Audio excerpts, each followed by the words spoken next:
Vou começar chamando a Lívia Pagotto. Lívia é coordenadora de linha de pesquisa e gestora de projetos de programa do GVSES. Lívia, por favor. Será que a gente consegue colocar a mini bio dela aí? Por favor, pessoal da produção.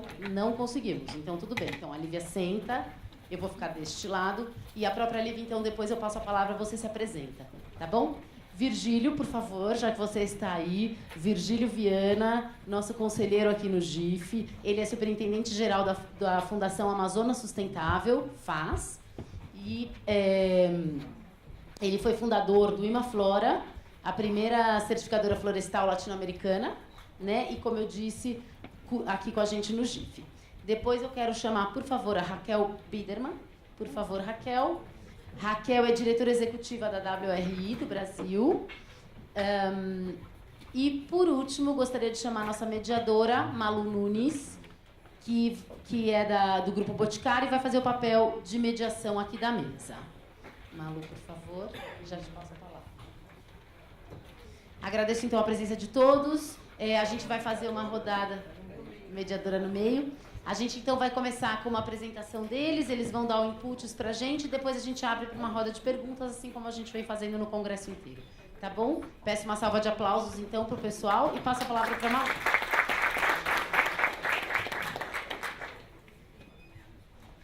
Então, acho que... Vou pegar aquele teu resuminho para falar um pouquinho. Tá bom? Vamos falar rapidinho aqui.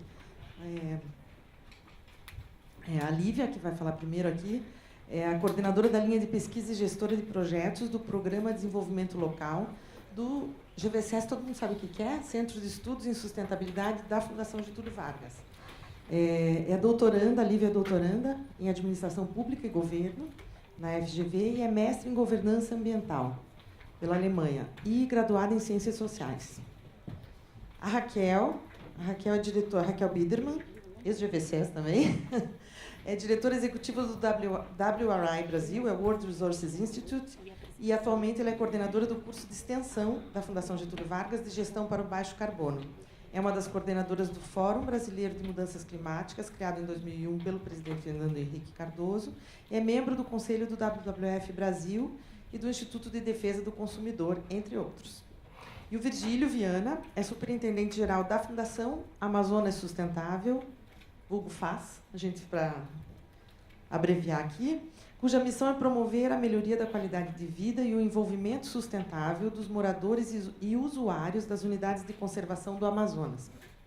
O Virgílio foi fundador e presidente do Imaflora, a primeira certificadora florestal latino-americana e primeiro secretário de Estado do Meio Ambiente e Desenvolvimento Sustentável do Amazonas, isso em 2003, não tinha secretaria antes, né, Virgílio?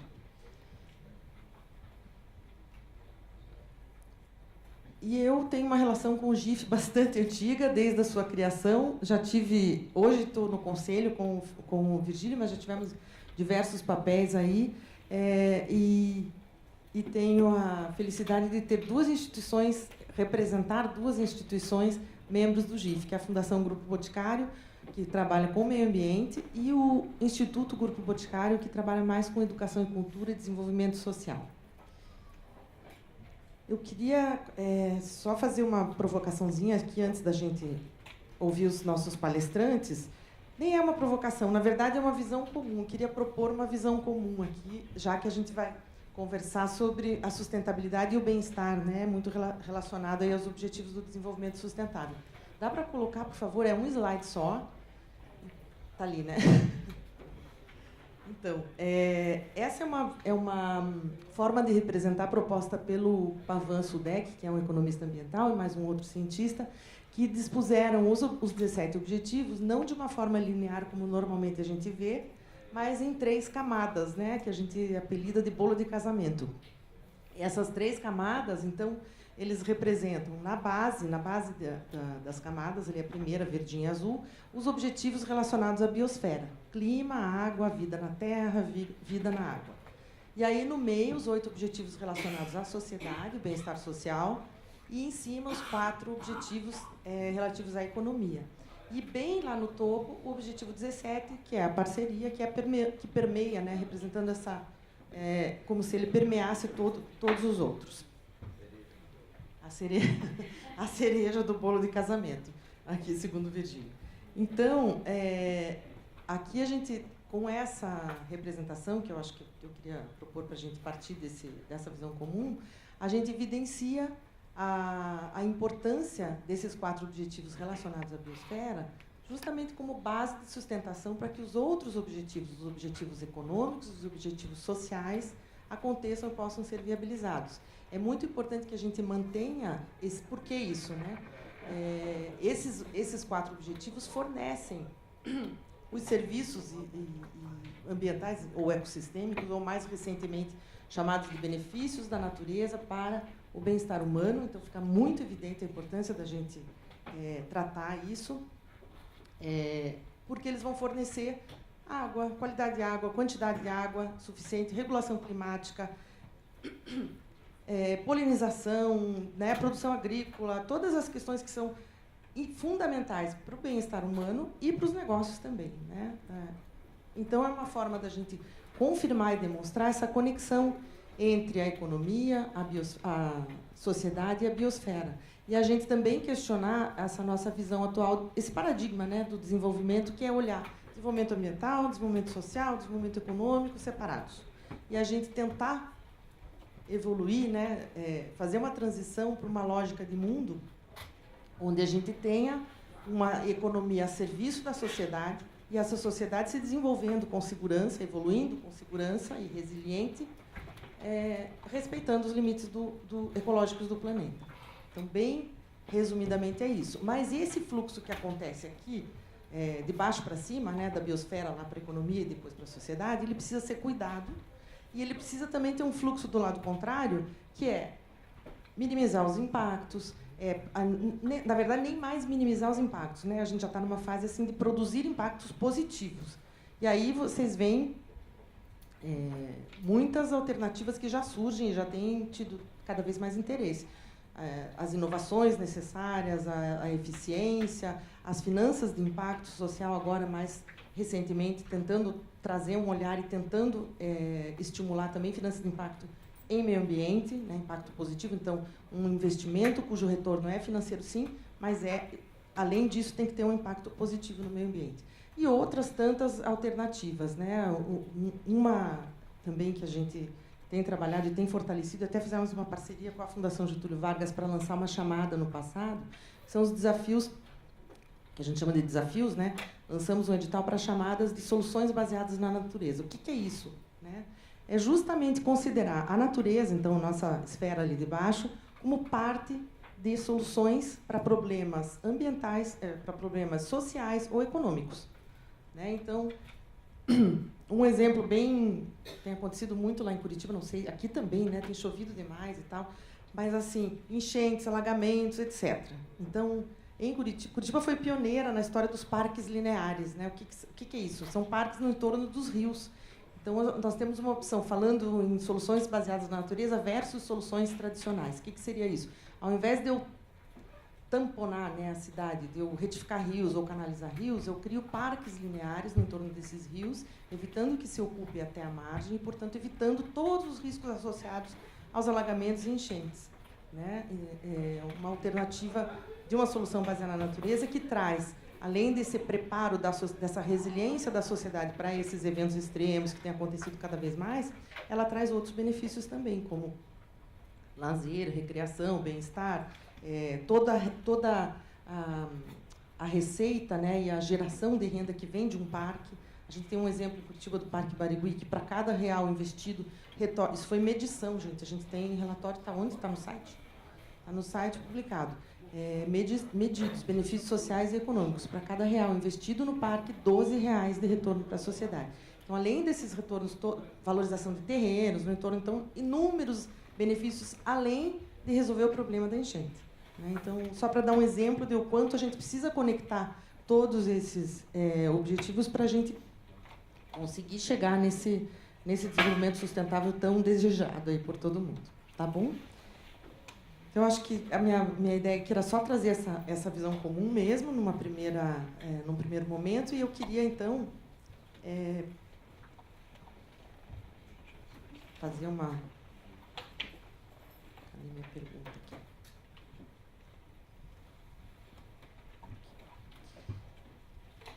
Queria, então, fazer uma provocação. A gente vai funcionar assim. A gente vai fazer uma perguntinha aqui para um pouco balizar aí. E cada palestrante vai falar 5 minutos. Depois a gente são 3 rodadas de perguntas entre a mesa aqui. E depois a gente abre para vocês também fazerem as suas perguntas aí e questionamentos e colocações, tá bom? Então, é isso, né? A gente trabalha com o meio ambiente. Para mim, é muito claro isso, muito certo. Eu queria deixar aqui para que vocês reflitam e vejam as conexões e para que a gente também siga um pouco do que todas as outras mesas têm falado, da gente ter um olhar mais integrado, mais conectado, mais, não gosto de usar essa palavra, mas é mais holístico mesmo, né? Considerando tudo. Então, cada um tem sua agenda, todos os 17 objetivos são importantíssimos para a gente chegar nesse mundo que a gente quer, mas a gente precisa olhar de uma forma um pouquinho mais transversal, um pouquinho mais abrangente, para incluir outras pautas, para considerar outras pautas dentro das nossas escolhas, tá bom? Então, para começar a nossa primeira rodada, eu queria que a Lívia começasse, né, Lívia? Respondendo ou falando, enfim, comentando, né, trazendo a sua visão sobre isso. Como você relaciona, Lívia, a sua atuação, né, que um pouquinho a gente já falou na abertura, com os demais objetivos, como é que é o impacto disso para a sociedade, qual que é a relevância, né, da atuação específica, considerando esse todo para a sociedade e para o mundo. Tá bom? Obrigada, Malu. Boa tarde a todos e a todas. Depois desse almoço bem inspirador, acho que também fico muito feliz em estar aqui com vocês, com Raquel, com Virgílio, para falar sobre 2 temas que são 2 temas que são do meu coração, né? Há 9 anos eu faço parte da equipe do GVSS, discutindo questões relacionadas a desenvolvimento sustentável, e há mais ou menos 4, 5 anos me envolvi de forma intensa com a agenda de investimento social privado, então esse cruzamento aí de agendas nessa mesa me deixa muito feliz, e não vejo isso acontecendo muito, apesar de estar presente em vários movimentos. Eu acho que falar sobre essas conexões é bastante importante. Então, queria agradecer também ao GIF pelo convite, e estou aqui representando, então, essa agenda que o GVSS, que é um centro de pesquisa, como a Malu apresentou, voltado muito à gestão empresarial e pública para a sustentabilidade há cerca de 15 anos. Pego carona um pouco na sua introdução para fazer o primeiro comentário sobre essa abertura, né, e sobre a importância dos ODS, e primeiro para destacar um ponto, né. É importante dizer que, apesar desse olhar fragmentado não fazer sentido em absoluto para os ODS, tem uma proeminência dos aspectos ambientais agora nos ODS que a gente não via nos ODM. É claro que a agenda foi sendo evoluída, mas isso é um aspecto bastante relevante para a gente considerar e fundamental para a gente pensar, inclusive, nas maiores conexões que a gente pode fazer entre sociedade e meio ambiente. E como princípio, né, como a Malu já falou, os ODS eles pretendem ser uma unidade, né? Eles são integrados e não deveriam ser divisíveis. E isso nos faz pensar nas possíveis conexões que a gente tem que fazer aí de forma bastante complexa, muitas vezes, né? A fragmentação, por um lado, traz um didatismo, né, para a gente conseguir, inclusive, mensurar impactos das ações, mas, ao mesmo tempo, traz desafios aí para a gente pensar nas relações entre as pessoas e os meios em que elas estão inseridas, na relação entre floresta, consumo e produção sustentáveis, por exemplo, relação entre água, saneamento e saúde, relação entre alimentação e agricultura, relação entre atividade industrial e regulação climática, relação entre turismo e serviços ecossistêmicos, entre água, saneamento, saúde e educação. Então, o nosso exercício, aí, o esforço para pensar os ODS dessa forma indivisível, com certeza ganhou um nível de complexidade bastante relevante. Há uma notícia, e daí eu acho que eu estou aqui empoderada, se eu posso usar essa palavra, porque foi polêmica na nossa subida aqui. A abordagem acadêmica também sobre esses assuntos também é fragmentada, né? Se a gente tende a olhar para os ODS muitas vezes em forma de caixinhas e tentar fazer ações que dialoguem só com também no exercício de fazer a conexão entre eles, na academia a gente ainda trata as ciências naturais e as ciências sociais de forma muito fragmentada. Embora eu veja uma grande oportunidade, acho que também tem a ver com um ponto aí que a Malu trouxe, de uma corrente teórica, mas também bastante prática, sobre serviços ecossistêmicos e todas essas soluções baseadas aí na natureza. Acredito que tem várias iniciativas no âmbito empresarial, no âmbito do investimento social privado, que vem olhando para a questão de serviços ecossistêmicos, e eu acho que a gente tem uma grande oportunidade para fazer uma discussão bastante qualificada, por acreditar que os serviços ecossistêmicos, na verdade, eles estão permeando muito esse bolo de noiva aí, bolo de casamento que a Malu apresenta, que formam os 17 ODS. Em especial, os serviços ecossistemas culturais vêm tomando uma proporção bastante interessante na academia, que são os benefícios que a gente obtém dos serviços prestados, dos serviços prestados pela natureza, né, que os homens obtêm a partir desse serviço. E com isso a gente consegue mensurar e valorar não no sentido só da importância monetária, mas também da importância do valor que esse serviço traz para a gente de forma social, coletiva, deliberativa. Do ponto de vista da gestão empresarial e os ODS, o GVSS tem trabalhado também nessa avenida, seja via o Índice de Sustentabilidade Empresarial da Bovespa, seja no conjunto de iniciativas empresariais que a gente tem realizado. 5 bandeiras principais têm norteado essa nossa discussão, que são serviços ecossistêmicos, mudança do clima, análise de ciclo de vida, desenvolvimento local e gestão da cadeia de valor. E o que a gente tem recebido de provocação, não só dos gestores das empresas, mas também dos gestores do investimento social privado, é que os ODS têm norteado cada vez mais o planejamento estratégico dessas organizações. E o que a gente tem percebido é que novos modelos, inclusive de gestão organizacional, têm sido provocados a partir dessa alinhamento aos ODS, como o Censo GIF e tantos outros estudos, aí, o BISC, por exemplo, vem mapeando nos últimos anos. Então, a gente vê com bons olhos essa provocação que os ODS têm feito, inclusive para os modelos de gestão organizacional, que têm juntado muitas vezes áreas de desenvolvimento sustentável e de investimento social privado. Acho que Malu é uma pessoa que tem propriedade para falar sobre esses vários chapéus também, né, Malu?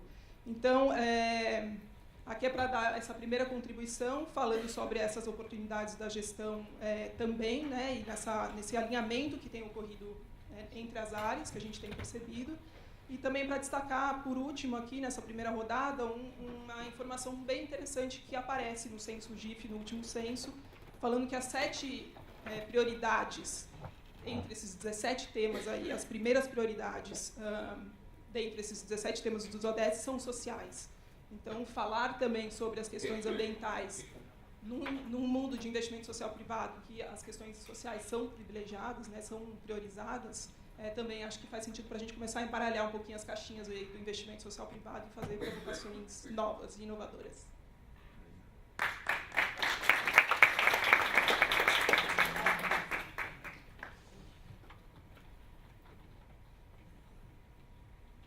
Obrigada, Malu. Obrigada ao GIF pelo convite, Malu pela mediação e obrigada a todos e a todas aí pela presença.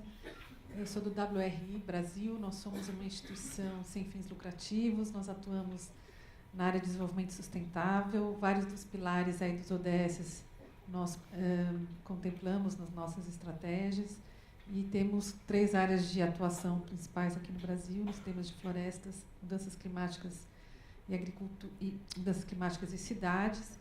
E eu vou fazer uma leitura dos ODS a partir do que a gente vem trabalhando e olhando para o Brasil enquanto uma organização que atua fortemente com pesquisa, mas também em ação prática e voltada para soluções de curto prazo.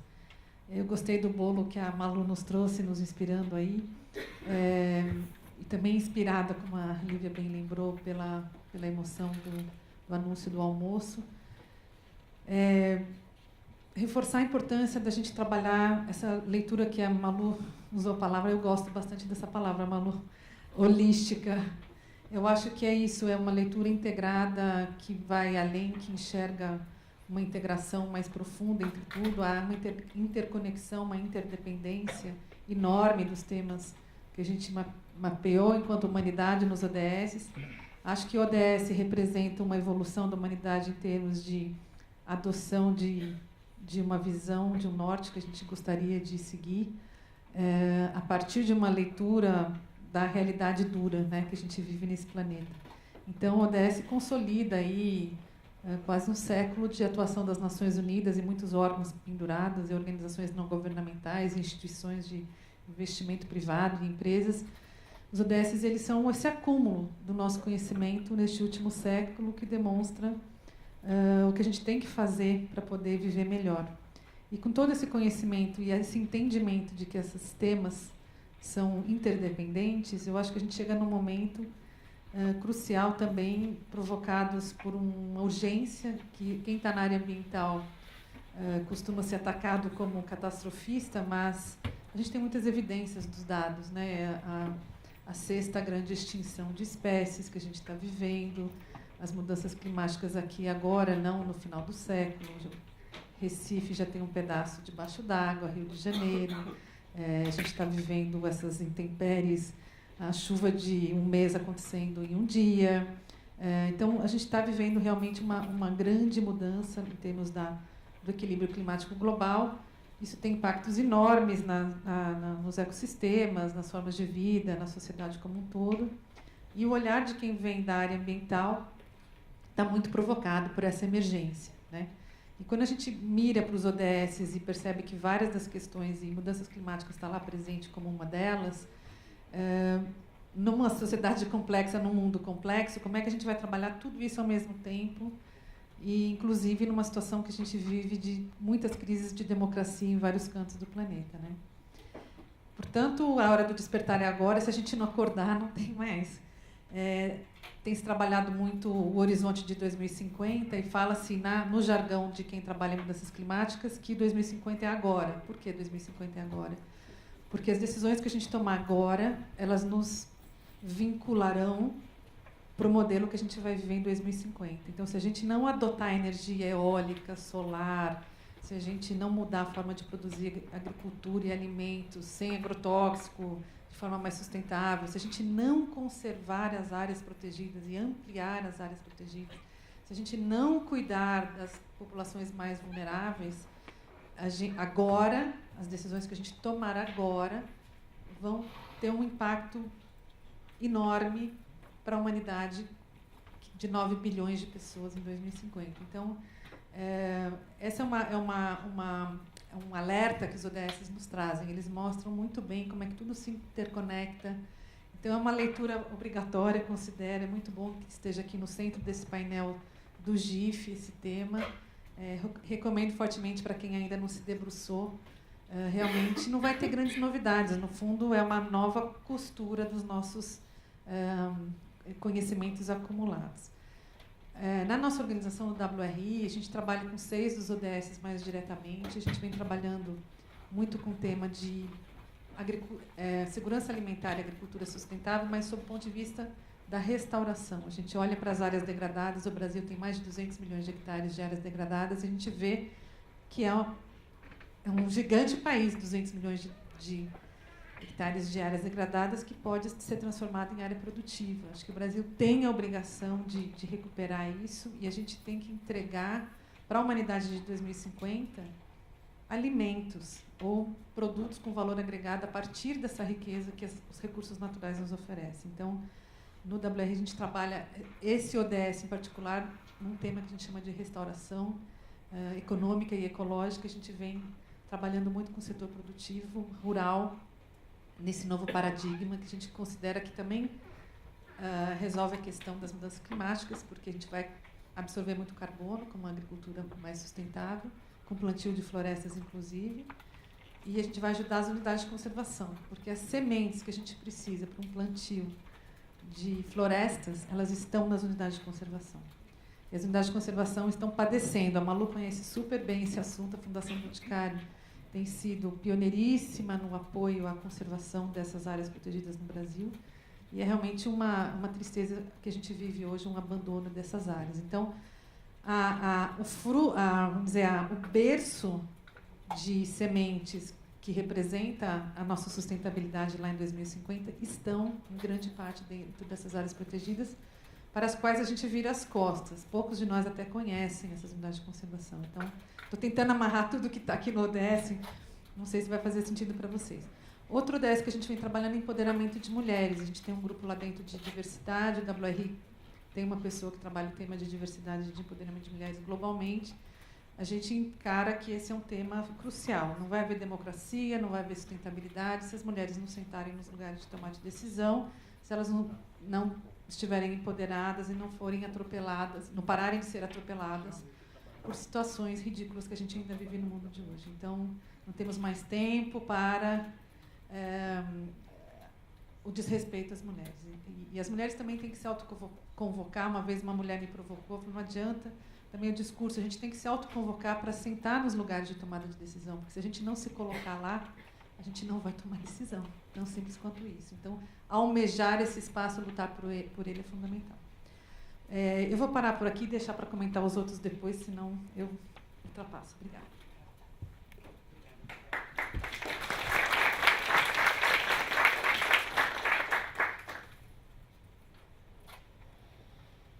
Bom, boa tarde a todos. E é um privilégio estar numa mesa como essa, não só com mulheres ilustres, mas na posição de minoria, né?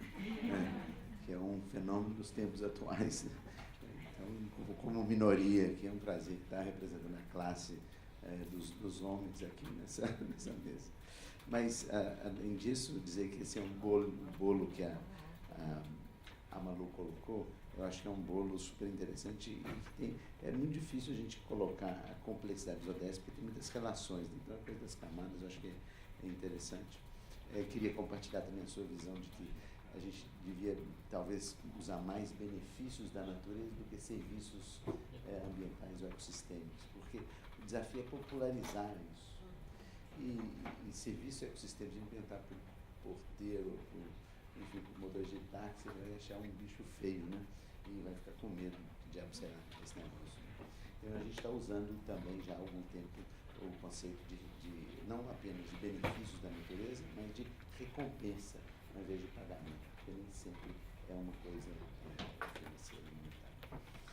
Bom, essa mesa também tem um conceito, né, Malu, de ser minoria dentro da agenda do GIF, que o GIF é principalmente social, principalmente educação. E o tema ambiental é relativamente menos aquinhoado pelas instituições do GIF. A gente tem, Malu, um trabalho no Conselho do GIF de fortalecer essa agenda, que eu acho que é nesse contexto que essa mesa está inserida. Bom, a FAS é uma instituição baseada em Manaus. A gente cometeu a ousadia de criar uma instituição que está fora do eixo Rio, São Paulo, Brasil, etc. E acabamos dando certo, e a gente tem hoje a maior fundação, uma instituição não governamental da Amazônia, que é 100% brasileira, com agência brasileira, baseada em Manaus. A gente trabalha com 500... Um pouquinho mais alto, beleza. A gente trabalha com 583, para ir mais perto um pouco, 583 comunidades no meio do mato, algumas delas muito distantes de Manaus. Mas a pergunta é qual que é a relevância nossa, né, do nosso foco de atuação. Eu vou ilustrar com algumas imagens, só para a gente enfim, visualizar melhor isso. Isso aqui, assim, o foco nosso é segurar a Amazônia em pé. E a Amazônia em pé é muito importante, porque se a Amazônia for para o beleléu, no sentido mais coloquial, nós estamos fritos.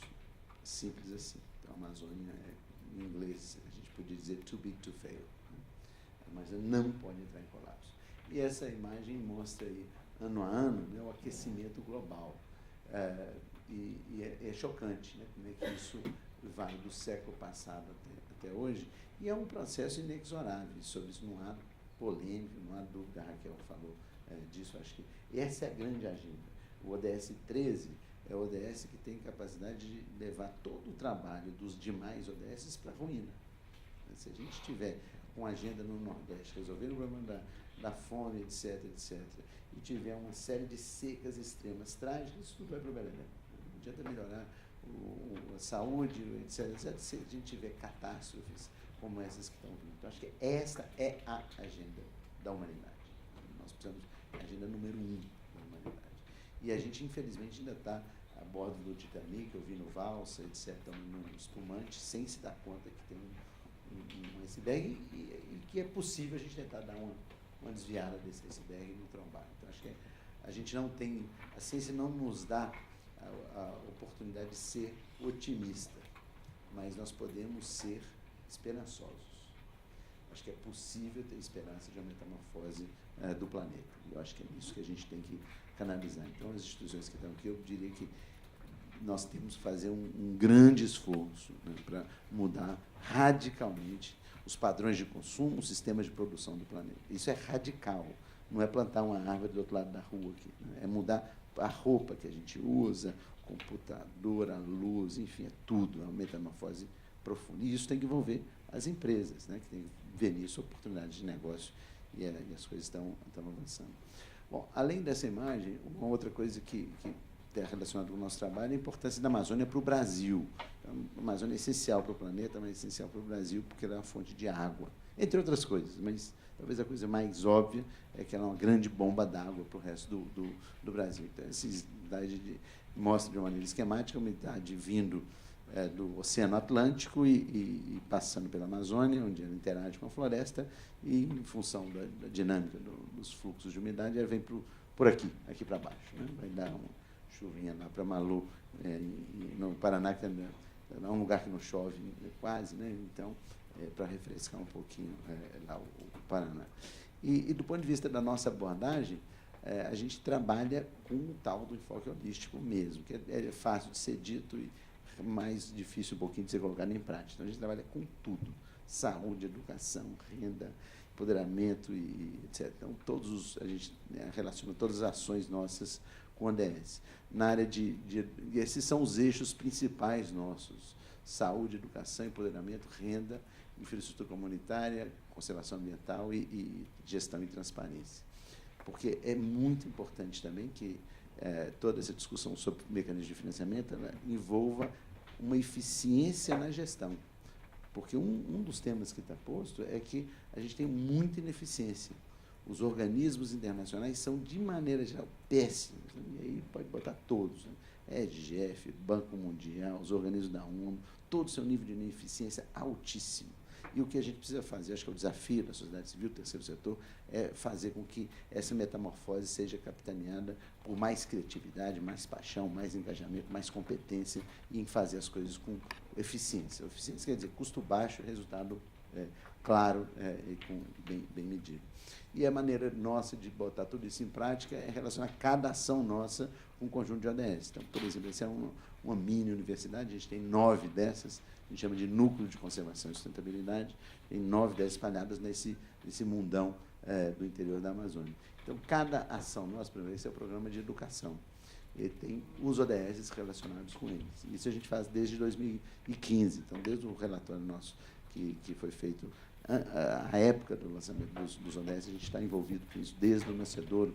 Eu, pessoalmente, participei do processo de discussão e formulação junto à ONU em Nova York, especialmente do ODS 15, né, que está relacionado com floresta. Então, a gente compõe isso desde o início. Então, a pergunta de como se relaciona, aí a gente colocou, Malu, todas as ações nossas. Então, a gente tem uma planilha Excel, onde a gente tem todas as ações e os 17 ODS, e para cada qual, quais são os indicadores, quais são as métricas. E tem métricas que a gente chama de cima para baixo, que são as métricas das 169 metas dos ODS, e tem as métricas de baixo para cima, que não tem por que ser globais, mas, por exemplo, número de lagos manejados por pirarucu. Isso é uma métrica nossa, né, que é relevante, é um indicador nosso. Obviamente, ele é algo específico para uma fração da realidade onde a gente trabalha, não é algo geral. Então, a gente tem esses dois conjuntos, a gente tem mais ou menos 157 indicadores que a gente monitora com uma certa precisão. Então, essa é a maneira que a gente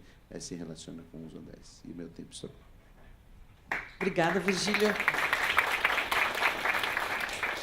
Lívia, você falou na tua primeira fala aqui que, trabalhando a gestão empresarial e os ODS, a GV tem trabalhado várias agendas e tem notado vamos dizer, enfim, um direcionamento dos planejamentos estratégicos baseados nos ODS.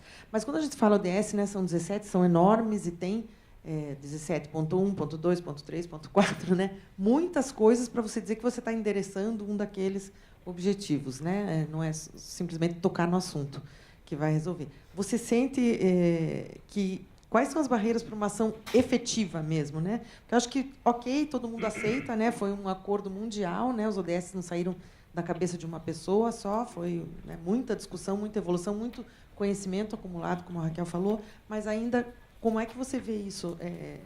Quais são as barreiras para que a gente, de fato, que as empresas, então, já que a gente está no teu foco de gestão empresarial, enderecem de forma efetiva os ODS? Sim, Malu, de fato a gente tem visto uma série aí de barreiras e limitações para que isso aconteça na prática. Falei no final da minha fala sobre o modelo de gestão que talvez, o tradicional, né, o que está aí posto, que talvez dificulte um pouco essa integração por meio dos ODS. Então, a gente vê lógicas de gestão empresarial que são muito fragmentadas, divididas em áreas e temas, com profissionais muito especializados, e quando você coloca o desafio da integração dos ODS, a coisa se complica e a empresa fica sem muito poder de reação imediatamente para fazer essa integração e esse olhar transversal. Outro, talvez, barreira, obstáculo que a gente tem percebido, mas também que seja um desejo das empresas, do setor empresarial, é como criar mais plataformas de atuação em rede dessas empresas, a partir do reconhecimento de que fazer sozinho qualquer coisa relacionada ao ODS é praticamente impossível. E daí estou falando de empresas aqui, mas também dos respectivos investidores sociais, empresariais e os outros tipos de investidores que tem por aí. E, obviamente, toda a relação com o poder público, né, com sociedade civil e por aí vai. Quando eu estava pensando um pouco nessa pergunta, eu fiz muitos paralelos com várias estratégias que o GVC já fez, na frente lá que eu mais me envolvo sobre desenvolvimento local, que é como planejar territórios para melhor se relacionar com empresas. E fiquei pensando que implementar uma estratégia de ODS deve ser muito semelhante a implementar uma estratégia de desenvolvimento local, de desenvolvimento territorial, no sentido de que é o dia da marmota, né? Então, tem que juntar todo mundo, investir muito tempo em desenvolvimento e fortalecimento de capacidades, fazer plataformas para trocas, formar redes, e, enfim, fazer especialmente cofinanciamentos. Acho que a gente está no momento, e a gente viu esse exemplo lá no almoço, que a união aí de esforços e forças e recursos também é um fator bastante importante. Passando agora um pouco para o lado cheio, né, da conversa, né, um pouco mais positivo ou esperançoso, talvez não otimista, mas esperançoso, vejo muito o papel do investimento social privado no sentido aí dos ODS, e talvez eu sempre viesse para um investimento empresarial, como um catalisador mesmo para engajamento da sociedade civil, no sentido de envolver mais gente nessa plataforma de ODS. A gente vê muitos movimentos acontecendo, também da sociedade civil, a gente tem movimentos atrelados a cidades sustentáveis acontecendo em relação aos ODS, mas vejo aí que também existe uma frente importante para a gente investir mais esforços na frente de engajamento da sociedade civil. E também não dá para perder de vista um sentido muito importante que o investimento social privado tem, não só para a agenda dos ODS, mas para tantas outras agendas, que é o sentido da inovação, ou o sentido da experimentação que o investimento social privado permite. Então, pensar em formas inovadoras de engajar empresas, investidores sociais, ou mudar processos produtivos e organizacionais a partir de uma lógica mais inovadora, me parece fazer bastante sentido, aproveitando isso que me parece bastante implícito no DNA do investimento social privado aqui no Brasil. Tem outro aspecto relacionado ao ODS e aos desafios da gestão, que é, talvez, uma necessidade de maior reconhecimento das empresas como o seu papel político na sociedade, na produção de bens públicos e bens coletivos. Lá na GV a gente vem explorando isso, eu especialmente gosto muito dessa conversa que é acadêmica, mas quando eu olho para o que está acontecendo, os movimentos das empresas se relacionando com agendas globais, que têm a ver com questões que são compartilhadas, desafios que são sociais, portanto, dizem respeito a todos nós, eu fico pensando que tem um espaço aí para a gente fazer uma discussão mais qualificada sobre esse papel político mesmo das empresas, como atores que fazem parte de compromissos globais tão importantes como a Agenda 2030 e os ODS e por aí vai. E, do ponto de vista da implementação prática, a gente ouve muitas empresas e os seus investidores falando para a gente dos desafios de municipalização ou territorialização dos ODS. É claro que as operações empresariais acontecem numa determinada região e isso precisa, de certa forma, ressoar o que está acontecendo no território. Então, não adianta eu olhar também para o conjunto dos ODS sem saber o que é prioritário para aquela comunidade, para aquele território onde a empresa está inserida. Então, a gente vê esforços como o ODS Lab, que é promovido pela Agenda Pública, a Estratégia ODS, do qual o GIF e tantas outras organizações fazem parte, que vêm trabalhando nesse desafio, não olhando só para a gestão empresarial, mas também para a abordagem municipal e territorial dos ODS. E também queria só terminar essa rodada aqui falando de alguns exemplos, e acho que ali, talvez eu e Raquel, a gente explore mais esse tema de cidades mesmo. Uma experiência muito interessante que a gente teve recentemente no GVSES, em parceria com o Instituto Arapiaú, de análise de 4 casos de construção de agendas de desenvolvimento sustentável em 4 municipalidades, olhando principalmente para a participação social. E a gente viu uma grande frente aí importante, talvez, do envolvimento e do investimento social privado, olhando para cofinanciamento da construção de agendas de cidades sustentáveis. No caso, a gente foi para Três Lagoas, Sobral, Curitiba, e a gente também foi analisar a experiência que o Henrique relatou aqui há pouco, que é a Casa Fluminense, lá no Rio de Janeiro. E tantas formas tão inovadoras e tão interessantes, não só de cofinanciamento, mas de articulação entre atores públicos e privados, combinando esforços e muito desenvolvimento e fortalecimento de capacidades locais para pensar em agendas integradas. Então, para além da gestão empresarial, Malu, acho que tem aí um momento propício para a gente pensar como agendas são totalmente transversais, a articulação entre os atores, de novo, não é fórmula mágica e a gente já sabe disso, mas investir mais esforços nessa articulação me parece fazer bastante sentido também para essa agenda.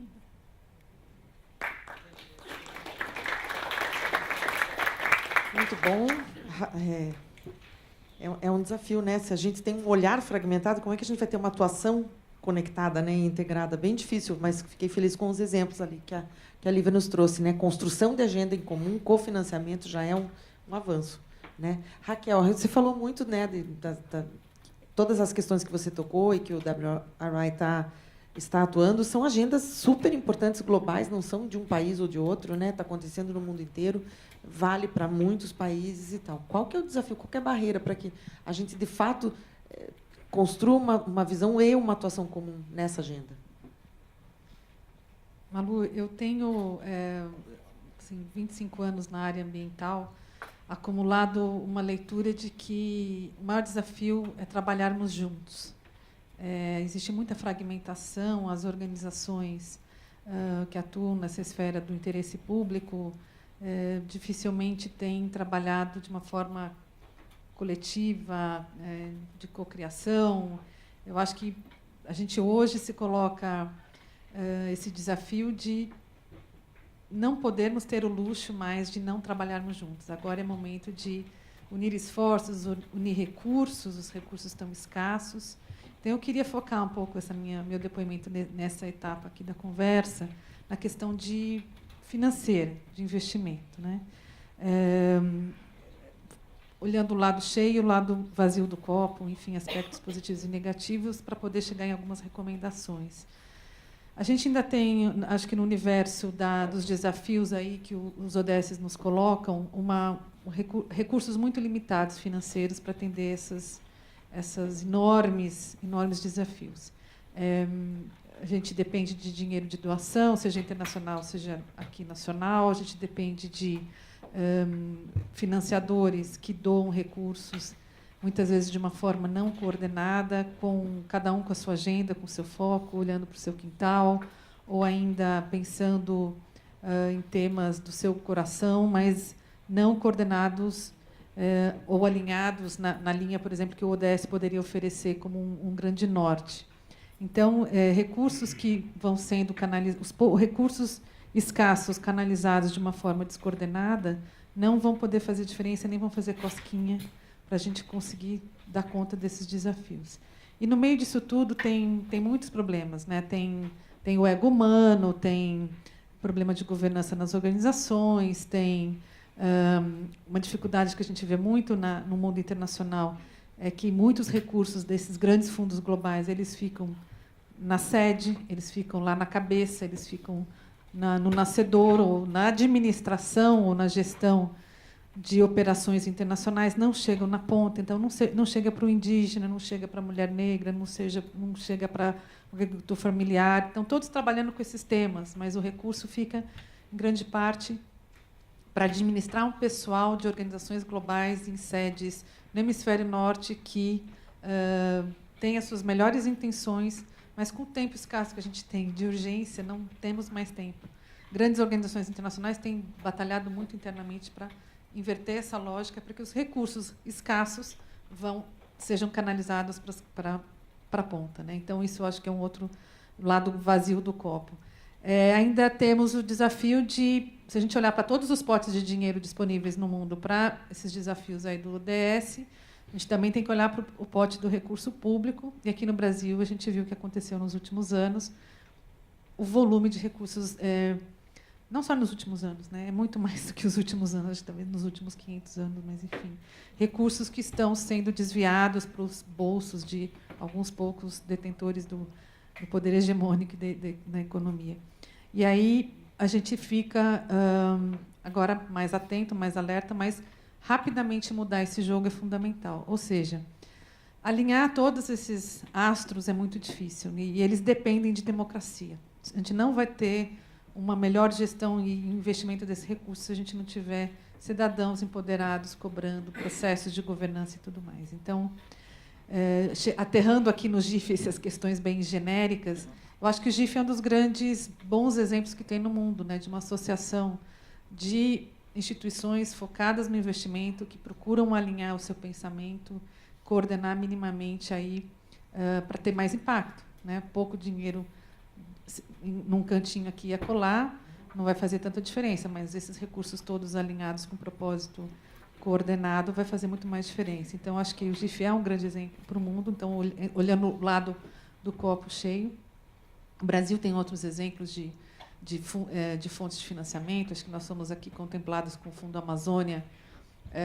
Não vou entrar no mérito político do que está por trás, né? Temos recursos da Noruega, da Alemanha e de outros grandes doadores. São fundos difíceis de serem acessados, mas estão viabilizando muitos bons trabalhos na região da Amazônia. Talvez o Virgílio possa contar mais para a gente.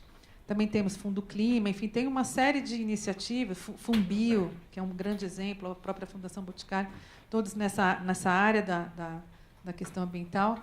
Então, o Brasil ainda é privilegiado, se nós formos comparar com nossos vizinhos da América Latina, ou da África, ou muitos países da Ásia, ainda temos muito recurso para investir em finalidades públicas. Mas o alinhamento ainda é necessário. Então, vou dar um exemplo de duas situações que a gente vive no WRI. Um deles é um trabalho que a gente tem no mundo das cidades. A Regiane está aqui, minha colega que trabalha conosco na captação de recursos e relações estratégicas. A Regiane pode dar um testemunho para vocês depois. A gente vem trabalhando há muitos anos tentando entender como é que a gente pode melhorar o transporte nas cidades. Como é que a gente pode abandonar o carro e ir na direção do transporte público e ter qualidade de vida, né? O carro representa muita coisa, representa poluição, representa horas roubadas do nosso dia, da nossa família, representa ineficiência, enfim. Então, a gente vem trabalhando com cidades com soluções. Investir em soluções para as cidades é uma grande boa ideia, porque isso vai melhorar muito a qualidade de vida em muitos sentidos. Hoje, a gente ainda não tem, no Brasil, recursos suficientes para o desafio das grandes cidades. A gente tem a maior população do país vivendo nas cidades. Então, é uma provocação aí para vocês. E um outro tema que a gente vem trabalhando para coordenar esforços de investimento na área de restauração florestal. Nós temos trabalhado muito com BNDES, com investidores de impacto, com bancos, com investidores privados, indivíduos, fazendeiros, para a gente alinhar e criar uma primeira grande operação no Brasil de restauração de larga escala. Porque a gente quer provar que o Brasil é um país onde a economia florestal, de agricultura, de agrofloresta sustentável, é viável, né? A gente tem todas as condições edafoclimáticas, como dizem os técnicos, mas assim, solo, clima, muito conhecimento, né?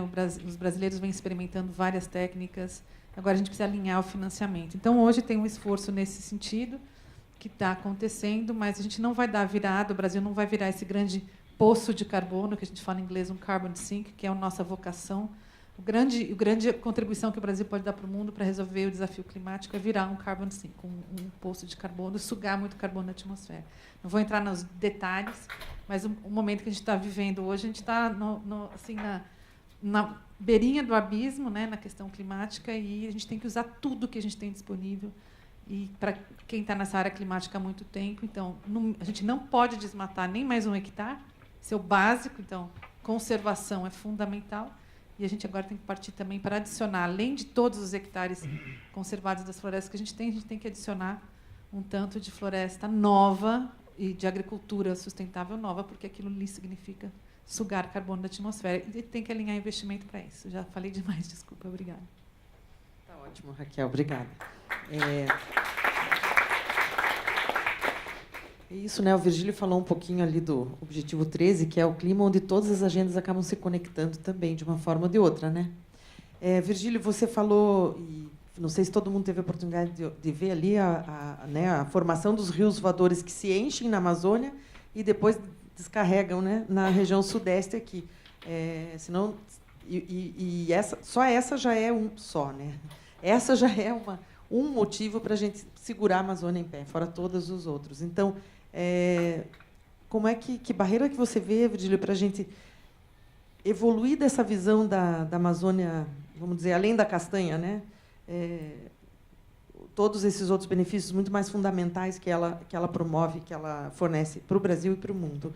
Que barreiras, que desafios a gente precisa enfrentar para mudar essa visão e essa conservação aí na Amazônia? Beleza, Malu. Queria só iniciar concordando com a Raquel em 2 pontos principais. Acho que é essa questão de não podemos nos dar ao luxo de atuar de forma fragmentada. Acho que a integração é essencial e urgente. Então, a gente tem que superar as 1000 barreiras, e você foi muito feliz na análise que fez. O segundo é o fato da gente cobrar mais chegada do dinheiro na ponta, né? E essa é uma crítica que eu tenho, e eu acho que compartilho com você, de que muitos organismos internacionais consomem os recursos em Washington, etc., e não chegam na ponta. Então, acho que esse é... E o outro tema de soluções climáticas baseadas na natureza, como a Malu colocou logo no início, e só acrescento que, além da questão do reflorestamento, que eu acho que, inclusive, está sendo usado de forma errônea a palavra restauração, é só botar um chapéuzinho acadêmico aqui, que está sendo colocado de restauração econômica, na verdade, não é restauração. Restauração é voltar à floresta nos termos que era. É reflorestamento com sistemas agroflorestais, ou o que quer que seja. Mas, além disso, o grande desafio, a grande solução baseada na natureza é segurar o desmatamento. Esse é o maior desafio, e é um desafio que não está vencido, e, pelo contrário, nós temos aí um desafio recorrente. E sobre as barreiras, Manu, queria voltar aqui, por favor, no slide, só para ilustrar também com uma outra imagem aqui. Acho que um dos principais barreiras da Amazônia é a questão da logística. Não sei se o pessoal está ouvindo aqui, né? Mas é o isolamento. Então, a gente está num outro mundo. Eu costumo dizer que São Paulo, Londres, Nova York, é tudo mais ou menos a mesma coisa. Cidade grande, todo mundo com internet e tal, estressado e tal. A Amazônia Profunda é uma outra história, né? A gente tem comunidades que gastamos 15 dias de viagem para chegar, viajando 24 horas por dia. Então, um outro mundo totalmente diferente. Acho que esse é um desafio número 1. O desafio número 2 são as próprias mudanças do clima. Então, a gente estava tendo já um impacto enorme, enorme. Isso não é 2050, 2100, não. É hoje. O Rio Negro, esse final de semana, começou a baixar num momento que era para ele estar enchendo. E esse era o momento do peixe, que os peixes migratórios, jaraqui e matrinchã, estarem entrando no Igapó. Isso tem a ver com a economia dos pescadores, que estavam todos preparados para pescar esse peixe. E os peixes estão confusos. E a ciência, inclusive, não sabe a dimensão do impacto dessa alteração do regime hídrico dos rios sobre a dinâmica dos ciclos de vida dessas espécies. Só para ilustrar alguma coisa assim, bem factual, bem recente. Estava esse final de semana no Rio Negro vendo isso. Então, eu acho que essa coisa das mudanças do clima é um desafio enorme, né, porque a pergunta é sobre barreiras. Um outro desafio enorme é a questão da saída da filantropia internacional do Brasil. E aqui, de uma certa forma, está sendo suprido parcialmente pela filantropia brasileira, que está crescendo um pouco. Só que o grande problema é que a filantropia brasileira ela não conhece a Amazônia, e ela não se emociona com a Amazônia, ela não prioriza a Amazônia. Então, a gente tem muito interesse dos cidadãos de outras sociedades do mundo. Então, a gente está dependendo, hoje em dia, da Noruega. Olha que coisa absurda, né? Se fosse a Noruega, a gente não tinha dinheiro para a Amazônia. E, por uma circunstância, deu certo a Noruega enfim, a gente não tem tempo para aprofundar isso aqui.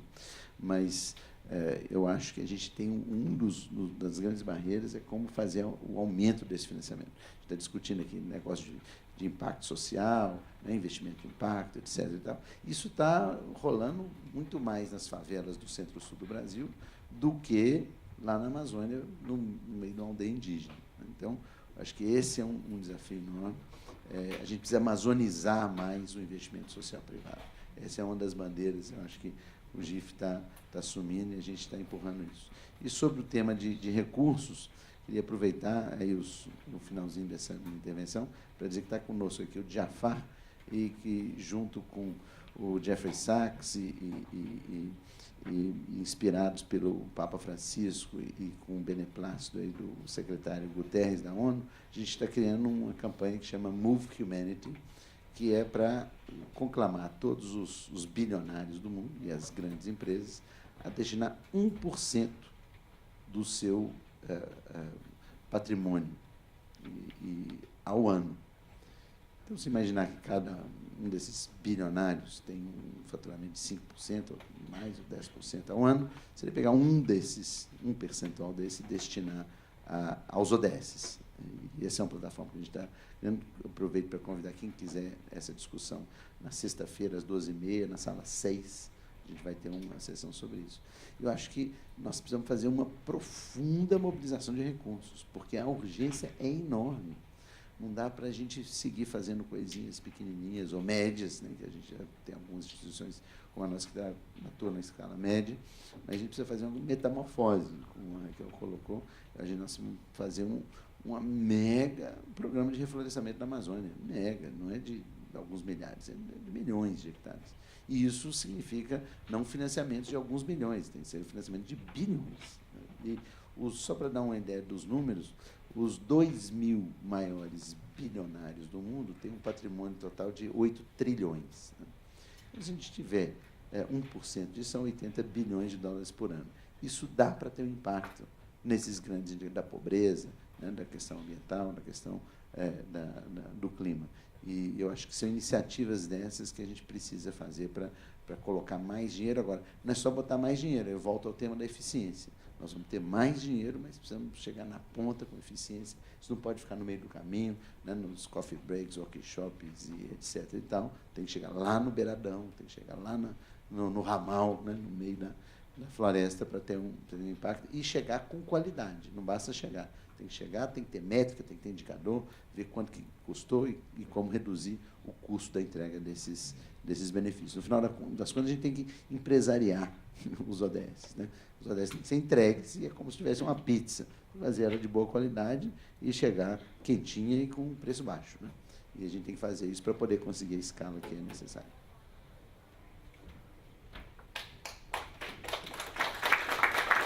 Obrigada, Virgílio. Como a gente já chegou nas 3h30 aqui, eu vou... E vocês, mais ou menos, já tocaram a terceira pergunta, que era um pouco o que o ISP, né, o Investimento Social Privado, pode fazer por esses temas todos. Então, eu queria abrir para a plateia. A gente vai ter Como que vai funcionar? Não tem um microfone? Não, vou pegar. O das mesas? Vamos ver.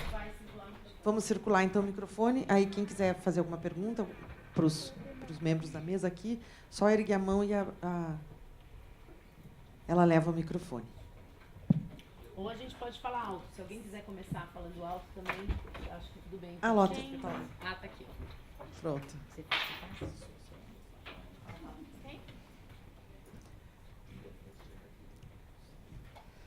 Só para relembrar, então, as provocações aqui, eles nos deixaram várias mensagens aqui, né, do que o ISP podia fazer. Então, Lívia falou da atuação integrada, o quanto é desafiador e o quanto essa mesa representa um pouco dessa ideia do GIF de trazer essa provocação mesmo para a nossa rede GIF e para os participantes, né, que estão aqui no Congresso, de embaralhar um pouco as caixinhas, como a Lívia falou, do ISP, né, e ter esse olhar mais conectado e mais integrado, tratar as agendas de uma forma mais completa. Né? Alguns exemplos ontem, em algumas mesas que eu participei, achei muito bacana. Então, por exemplo, né, falaram muito de recorte de gênero, de raça e tal. Isso cabe em qualquer projeto, em qualquer ação, em qualquer estrutura de organização, pública ou privada. Então, é É uma forma da gente... E assim, com os outros objetivos também, né? Como é que a gente consegue tratar de uma forma transversal? Como a gente consegue inserir a nossa pauta nos outros objetivos e as outras pautas nos nossos objetivos e nas nossas estratégias? A Raquel e o Virgílio falaram muito de cobrar, ele acabou de falar isso também, né, de novo, de cobrar a eficiência, primeiro uma visão macro e assertiva de onde colocar os recursos, e depois na implementação desses recursos também uma eficiência maior aí, que chegue mais na ponta e, portanto, tragam mais impacto, né? A Lívia e a Raquel também falaram do cofinanciamento. Então, de novo, uma provocação para a gente, como investidor social privado, se unir. A gente fala muito de se unir, mas a gente vê, não só aqui, em todo lugar, projetos semelhantes feitos por organizações separadas, individuais e tal. A gente sabe que a gente viaja muito e participa de planejamentos e coisas em outros países menores, e é mais fácil, de fato. Tem países... Eu participei uma vez de um planejamento no Paraguai, que, de um dia para o outro, eles reuniram todas as lideranças necessárias para aquele planejamento, e todo mundo vem de carro e se encontra. Aqui não é assim, a gente sabe, é mais difícil, né? Então, por exemplo, as organizações da Amazônia quase ninguém conhece, que está no Sul, e vice-versa, e assim por diante. Mas é um desafio que a gente precisa tirar do nosso discurso de investidor social privado e fazer, sim, parcerias. E ir buscar quem mais está atuando nesse objetivo ou nesse foco, e vamos conversar para ver o que dá para otimizar e fazer junto, ou não repetir, pelo menos, ou ampliar o impacto. Enfim, é uma super provocação que não vale só para essa mesa, mas para todas, né? A questão, o Virgílio trouxe a questão da segurar o desmatamento, de fato, não é um objetivo vencido. A gente regrediu muito nos últimos tempos. E a Lívia trouxe também, que eu acho super importante para essa agenda e para qualquer uma, né, que as empresas invistam, e os investidores sociais privados, enfim, no engajamento da sociedade, em trazer, em esclarecer, em engajar, em mostrar a relevância desses objetivos e dessa atuação. Virgílio trouxe também, né, a filantropia não conhece a Amazônia, precisa ter um mega aumento desse financiamento, uma mobilização de recursos para lá. As finanças, e aí eu sou testemunha, né, o que ele comentou aqui, as finanças de impacto ainda estão tateando o impacto social, que dirá o ambiental, nem se sabe como ainda, né, que indicadores que vão dizer se tem um impacto positivo ou não para o meio ambiente. Então, temos várias pessoas, amanhã vai ter mesa sobre isso, várias pessoas trabalhando nisso. Existe uma força-tarefa para construir e para fortalecer esse ecossistema das finanças de impacto, não só no social, mas no ambiental também. Então, é uma provocação aqui para os investidores sociais privados, e acho que tem bastante já provocações aqui. Queria saber se alguém quer uma pergunta. Bom, eu estava numa mesa hoje sobre o fortalecimento do ecossistema de investimento social, e foi colocada essa questão, né, das pessoas se unirem, das organizações se unirem, ter uma causa comum e principalmente de longo prazo. E aí eu joguei, enfim, até como uma pergunta, que acho que os ODS são uma resposta, né, porque eles estão divididos, enfim, em temas e metas que têm um longo prazo e precisam ser alcançadas por diferentes atores, porque são bastante ambiciosos. Mas o que eu vejo é que hoje as instituições, sejam público, privadas ou terceiro setor, estão mais se aproximando do número, da temática do ODS, e ainda não entraram de uma forma mais aprofundada nas métricas, nas metas, né, para que esse trabalho de junção finalmente possa ser feito, né? Quando se atinge o da meta, quando se atinge o da meta, e a gente junta tudo para ver onde chegou. Então, Lívia, a pergunta é para você: o que você sente de maturidade das empresas na adoção das metas dos ODS, e o quanto a gente está perto ou longe disso?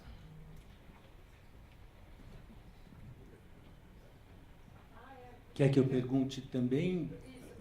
Tá.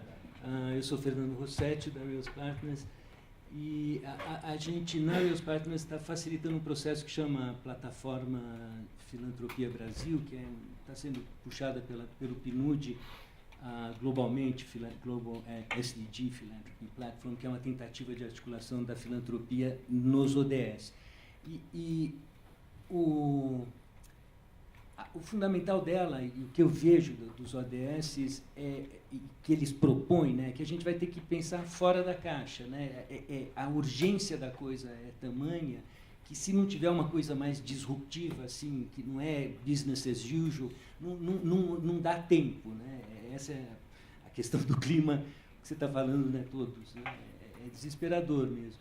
Vocês têm visto, porque eu sei que vocês todos são muito globais e estão circulando, iniciativas que vocês veem que enriqueceria o processo no Brasil, a gente conhecer alguma coisa disruptiva que está acontecendo em algum lugar, porque a gente faz tempo, né, que tem falado, precisa colaborar, precisa alinhar e coisas assim, mas está devagar, né, está mais devagar do que o tamanho do desafio que a gente tem agora. Então, essa ideia do disruptivo, alguma coisa muito diferente acontecendo e que a gente poderia se inspirar nisso.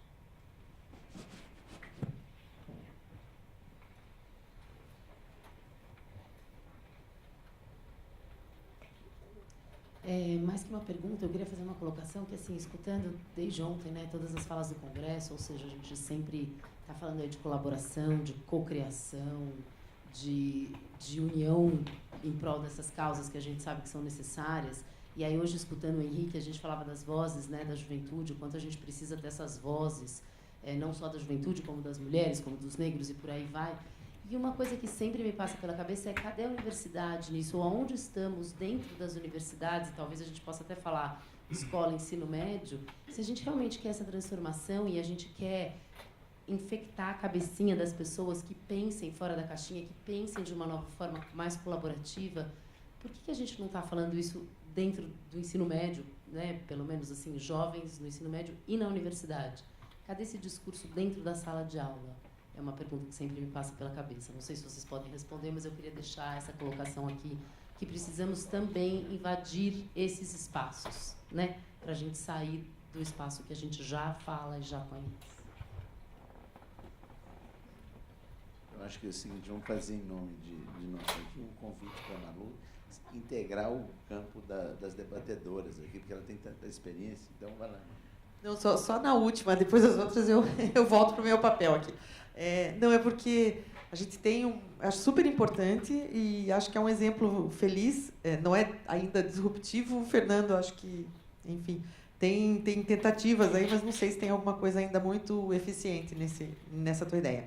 Mas, Camila, a questão de engajar a juventude e tudo e mostrar, eu acho que, claro que não é uma ação que vai resolver, mas tem um exemplo bem feliz que a gente está trabalhando em parceria com a Fundação Roberto Marinho, que é o Prêmio Jovem Cientista. Então, esse prêmio, ele existe há 31 anos e tudo, e a Fundação fez uma avaliação e tinha muitos resultados. Cada ano tinha um tema e tinha muitos resultados de aqueles temas e aqueles projetos aprovados virarem um novo negócio, uma nova pesquisa, enfim. Então, um impacto muito bacana para o país, desses jovens cientistas. É ensino médio, ensino superior, pós-graduação, que tem as categorias. É a escola e os alunos são premiados. Então, são grupos, tem que se juntar grupos de alunos para fazer um projeto e apresentar esse projeto. E eles recebem um prêmio do CNPq em dinheiro. Os premiados, né? E esse ano o nosso tema é inovação para a conservação e transformação social. Então a gente, nossa, é enorme isso, né? Então inovação para a conservação da natureza e a transformação social, que já foi uma tentativa da gente tentar unir um pouquinho aí as coisas e não cada um na sua caixinha aí, aqui é social, aqui é ambiental, aqui é econômico, né? Então, vamos ver o que vem. Mas eu super concordo. Acho que é um desafio engajar a sociedade, mas tanto as empresas quanto as ONGs têm seus públicos e seus canais e precisam fazer isso como parte do trabalho. Não é só fazer, né, o projeto. Você precisa comunicar, mostrar resultado para que as pessoas entendam a relevância e passem a se engajar. Agora, volto aqui para o meu papel. Vou passar aqui. Quem quer começar? Pelas duas perguntas. Vocês lembram das perguntas? André, obrigada pela pergunta. Eu acho que eu tendo a ser um pouco pessimista a respeito da incorporação das metas já em movimentos de planejamento estratégico. E acho que o pessimismo vem mais e daí eu falo da amostra com a qual eu tenho contato, obviamente, né? Acho que vejo uma preocupação das empresas de certa forma, colocarem um carimbo dos ODS nas iniciativas que estão sendo realizadas, mas não de fazer o próximo passo, que é fazer a conexão entre eles e principalmente o que o negócio faz pela sua natureza. Mas, de novo, estou louca para conhecer iniciativas aí que sejam mais arrojadas do que simplesmente fazer uma identificação direta entre o que é feito, por exemplo, a redução de consumo de água, ODS 6, e por aí vai. Então, eu acho que se tivermos outros exemplos aí para pensar mais positivos, vale a pena aí a gente depois discutir. Sobre as universidades, vou aproveitar aqui a provocação da Camila. Eu acho que já falei em algum encontro também do GIF. Eu sinto muita falta de um olhar mais crítico das universidades em relação ao investimento social privado, mas também de outra forma de iniciativas mais inovadoras de formação para esses futuros gestores, sejam empresariais, sejam públicos, sejam sociais, né, em relação à agenda de sustentabilidade, investimento social privado e por aí vai. Então, acho que a gente tem uma carência enorme desse olhar mais crítico do ISP, crítico no sentido de descobrir novas formas de fazer contribuições para a agenda social e também de formação. Como é que a gente vai formar gestores que tenham um olhar um pouquinho mais transversal e, né, múltiplos do que a gente vem formando ainda no sentido da fragmentação, das caixinhas. Então, acho que são 2 desafios bastante importantes aí no âmbito das universidades. Falar aqui, né? Bom, respondeu a Camila primeiro, né, por último, e depois falou para o Fernando. Como infectar os jovens? Tem coisas muito legais acontecendo. Eu acho que talvez o que a gente precisasse fazer talvez dar mais visibilidade a essas coisas, né? Porque tem tanta coisa legal, se a gente fosse listar, mas só para ilustrar com 2. Um programa que a gente começou super interessante, chama Repórteres da Floresta. São jovens do meio da floresta, cada um com um celularzinho Samsung desse, fazendo filmes, entrevistas, etc. E eles contando a história a partir da perspectiva de quem nasceu lá, etc. Não, a Amazônia é contada pelos próprios protagonistas. Isso teve um impacto dentro dos próprios jovens, porque eles geram coisinhas e tal, e todo mundo hoje em dia já tem celular e tal. Então, isso é uma experiência super interessante. A outra é um programa, o André me lembrou aqui, do Amazônia-Edu, que é uma plataforma de educação de cursos de campo que nós criamos. Tem o Amazon Summer School, que é uma escola de verão, isso, um curso de 3, 10 e 21 dias, que tem um impacto enorme para levar pessoas de outras partes do Brasil, do mundo, para vivenciar o desenvolvimento sustentável na prática.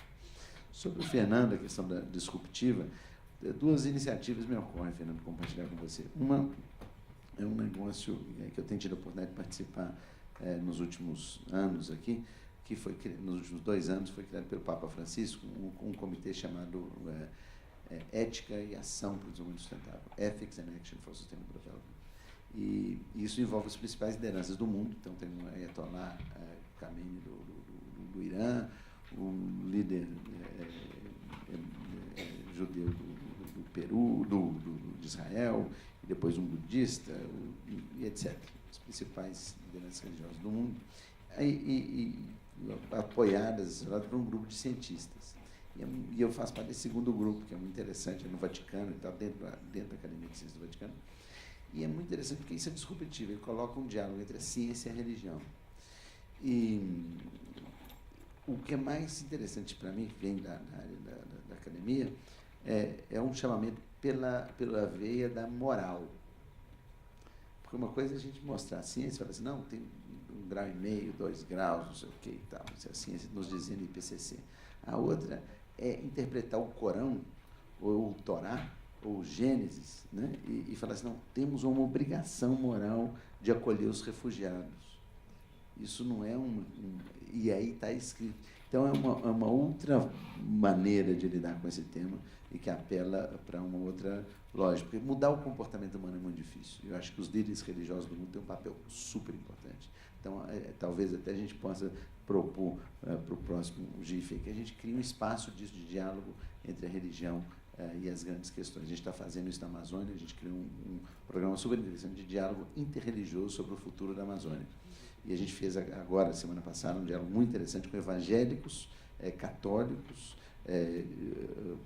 religiosos de origem de matriz africana, e etc., e indígenas, né?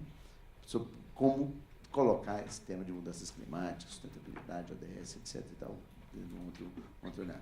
E a segunda coisa que eu acho interessante mencionar globalmente é o SDG Center da África, e que é liderado pelo presidente de Ruanda, Kagame, e é muito interessante. Então, eles fizeram uma meta de super ambiciosa em Ruanda, mas o centro é um centro global para toda a África, e aí tem uma plataforma de doação muito interessante lá, tem vários fundos grandes doando, e com os governos assumindo compromissos explícitos e claros com relação aos ODS, com relação ao ODS 1, e etc. Né?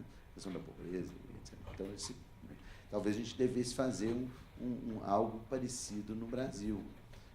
E quem sabe até, Manu, para dar uma provocada, por que a gente não inventa uma coisa dessa por bioma? Né? E aí que a gente coloca um recorte desse, quer dizer, por que não um centro SDG para Caatinga, para Danão, etc. Sobre o tema das empresas que o André colocou, eu queria provocar aqui nesse ambiente de investimento social privado, uma das coisas que mais me provoca, enfim, angústia, e eu acho que é fundamental fazer uma reflexão, é descolar o investimento social privado das empresas. Na minha opinião, tinha que ter um firewall, tinha que ter uma grande separação entre o que as empresas produzem, como é que elas ganham seus recursos e como elas investem para o bem público e para a sociedade.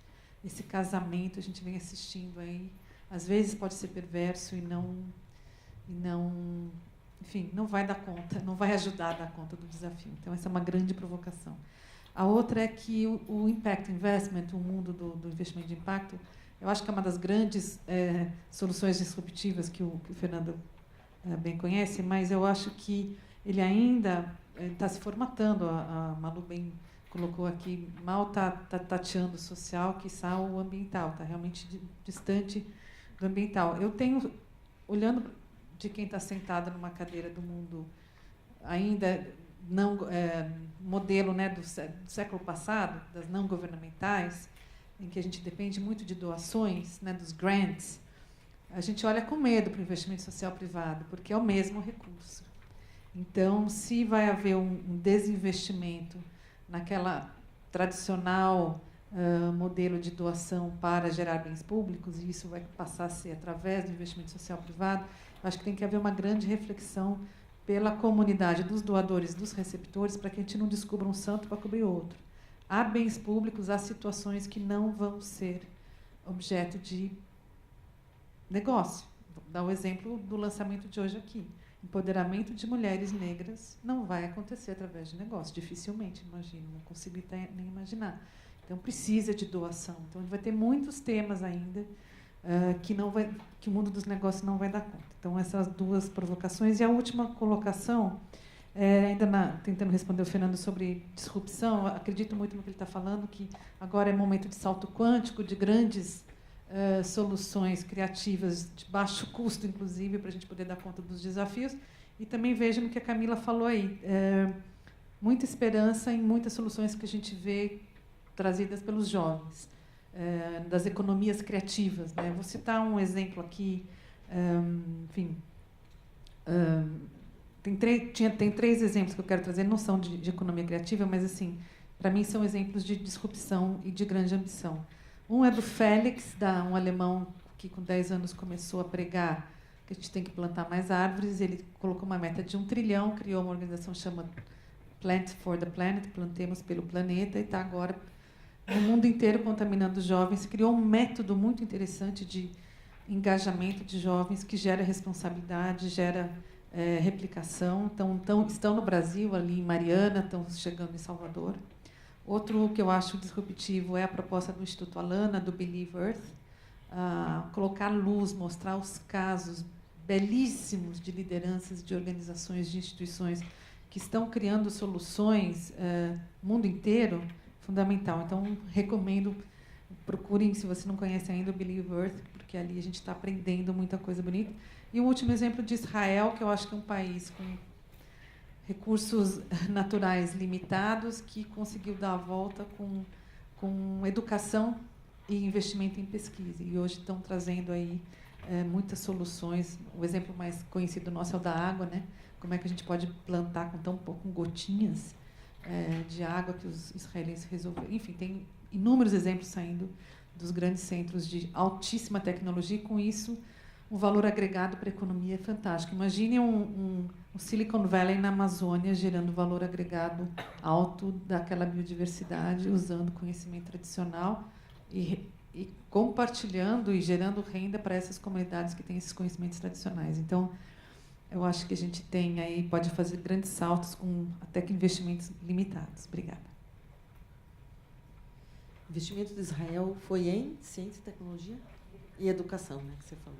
Isso a gente já viu, a Coreia do Sul em educação, né, a volta que deu aí de transformação e tudo. Gente, nós temos 6 minutos, se alguém quiser fazer mais alguma pergunta rapidinha, e a gente faz uma rodada aqui e a gente encerra. Aqui, ali, 2 aqui. Está vindo aí.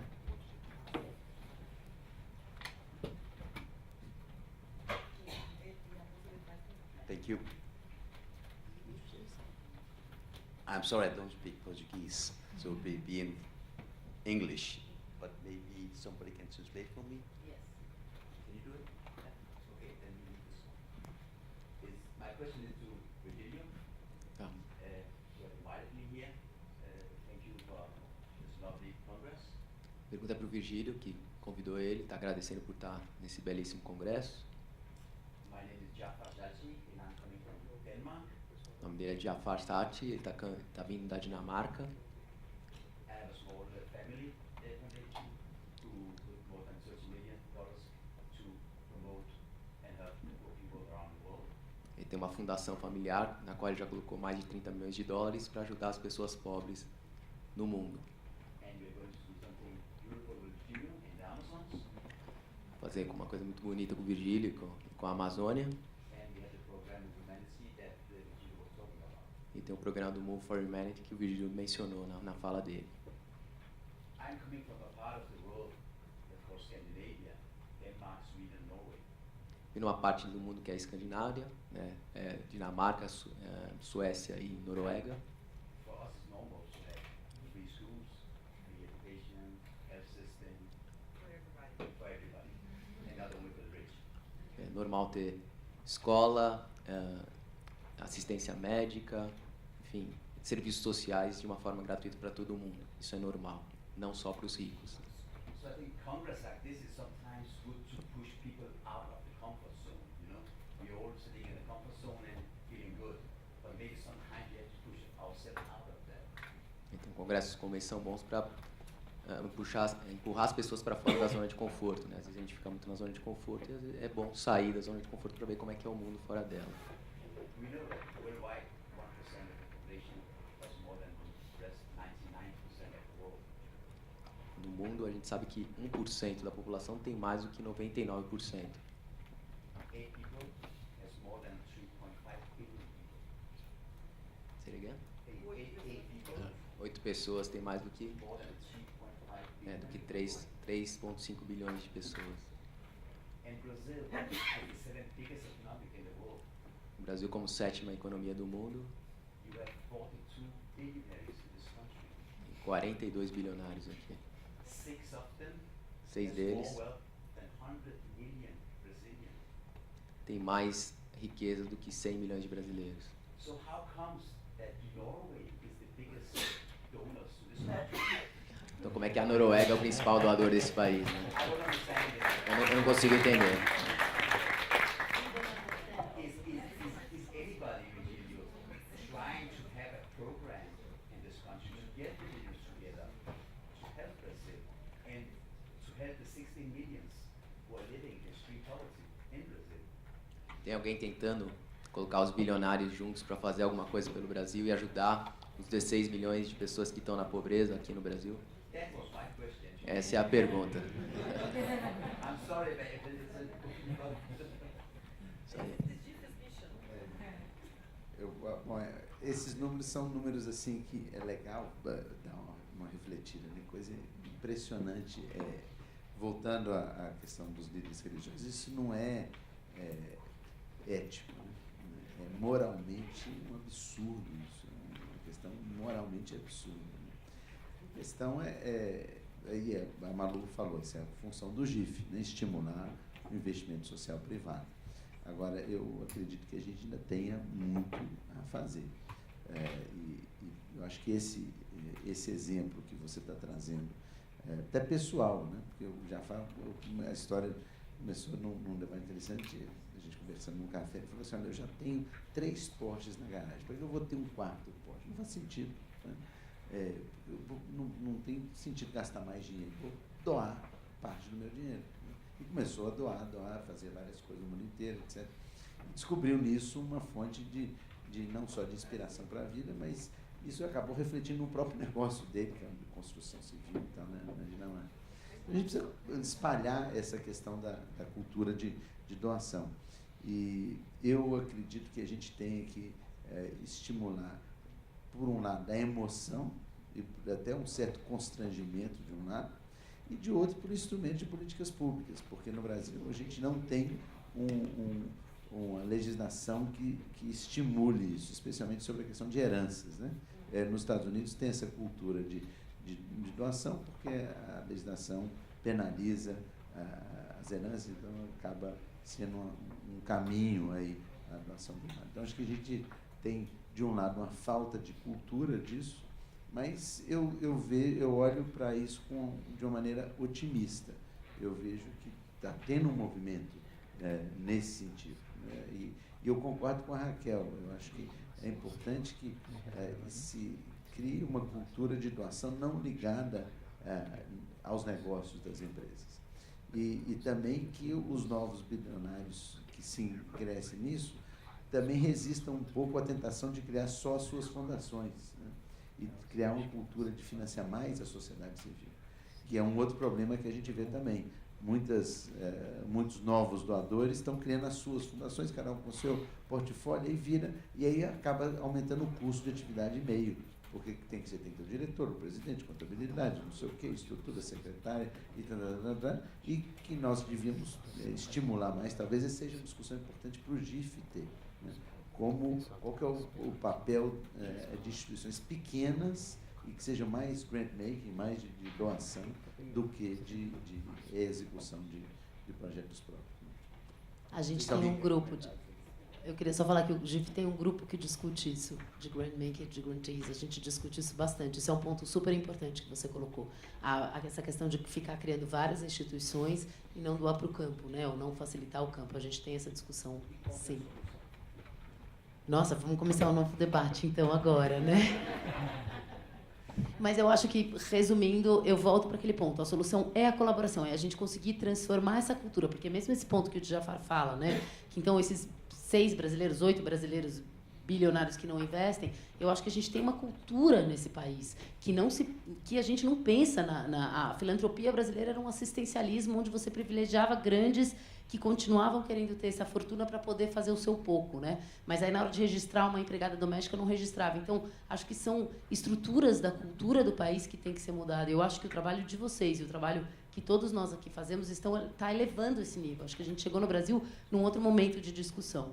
Mas, enfim, acho que a gente abriria uma nova porta, inclusive porque a Raquel fez uma provocação muito interessante, que essa coisa do investimento social privado, se ele deve ser alinhado ao negócio ou não, eu acho que isso dialoga muito também com a cultura que temos no país. Mas, enfim, eu roubei a palavra. Eu roubei a palavra de alguém que tinha se manifestado numa pergunta. Eu só ia comentar, não tem dados novos nem nada, mas eu ouvi várias falas. Eu acho que o problema maior, dinheiro é muito importante. Money is essential. Mas não é só isso. Quer dizer, não é que falta só dinheiro. Falta como é que esse dinheiro vai parar onde tem que parar.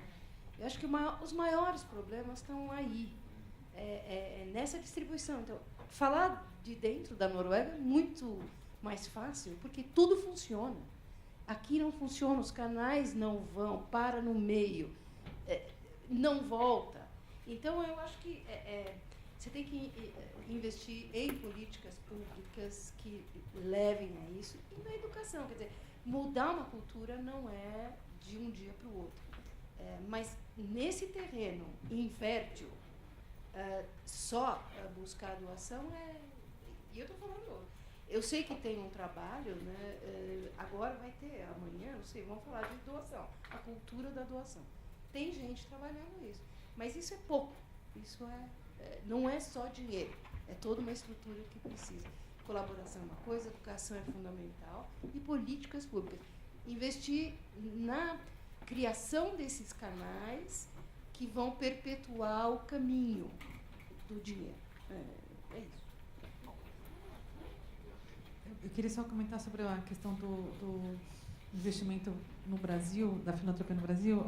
Já se tentou no passado, acho que uma parte de vocês aqui já deve ter acompanhado, o Fernando foi um dos líderes, Manu está por trás disso também, enfim.